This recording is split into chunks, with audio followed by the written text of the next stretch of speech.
I still remember the way his voice sounded that night, flat, detached, like he was reading a grocery list. He said my parents wouldn't be coming to the wedding. No reason, no hesitation, just that quiet, practiced tone that told me the truth was hiding somewhere underneath. Something inside me shifted then. A quiet snap, the kind that happens before everything starts to break. I didn't question him right away. I'd learned that silence makes liars nervous. So I smiled, nodded, and waited. We'd met 2 years earlier. He was the kind of man who looked at you like you were the only thing that made sense in a noisy world. His voice was calm, his touch gentle, his words always timed to perfection. He called me his peace. I called him my home. Together we built dreams that felt solid. Plans for the future, whispered promises under late-night lights. He used to say, "You're the only one who truly understands me." And I believed him, because love makes us blind to patterns and deaf to alarms. It wasn't until much later that I realized love doesn't always blind you.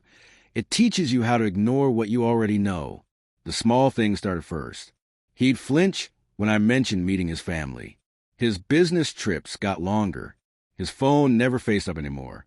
Each tiny detail was a quiet crack in the foundation. Then one night, I passed by his study and heard him whispering on the phone. "She can't find out. Not yet." He didn't see me standing there, frozen. I didn't need to hear the rest. I already knew enough. But I didn't confront him. I just started listening in a new way. When he finally told me his parents wouldn't attend the wedding, I knew there was more to the story. He insisted they were difficult, that they never approved of him. His tone was rehearsed, too polished. So while he slept, I searched.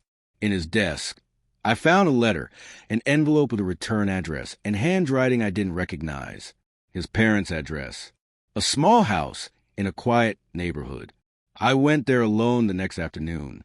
When the door opened, an older woman stood there. Her eyes were kind but weary. I said his name, and she went completely still. Then she whispered, trembling, "He died 3 years ago." My heart stopped. She brought out a framed photo.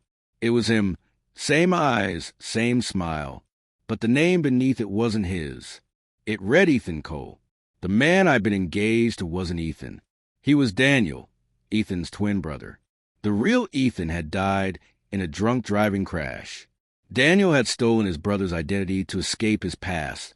Debts, a criminal record, everything.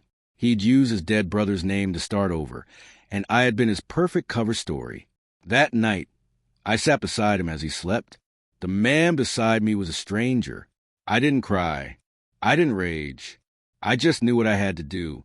I copied everything: documents, IDs, emails, financial records, fake business deals. I contacted a lawyer quietly, set up meetings under another name, and built a case piece by piece. For 3 months, I pretended everything was fine, smiled when he smiled, planned our wedding, all while waiting for the right moment. When it came, it was perfect. The night before the wedding, I asked him to meet me at the venue for a last-minute walkthrough. He arrived looking immaculate, confident, completely unaware. The hall was empty except for me, and a single folder resting on the table. "Your parents send their regards," I said. His face drained of color. I opened the folder.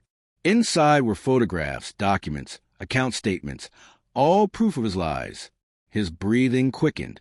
"I can explain," he said, voice trembling. "No," I replied. "You can't." He reached for the papers, but I stepped back. "It's already done," I said. "Copies went to your mother, the police, and the press." The silence that followed was almost peaceful. He didn't speak again. His eyes darted around the room, as if searching for a way out of the life he'd fabricated. And in that stillness, I saw it. The exact second he realized it was over. He left that night. They found him 2 weeks later, trying to flee the country. I didn't attend the hearing. I didn't need to. Justice doesn't always roar. Sometimes it whispers. Sometimes it's just the sound of your own heartbeat returning to normal after too long. People sometimes ask why I never married. I just smile, because the truth isn't about loss anymore. It's about clarity.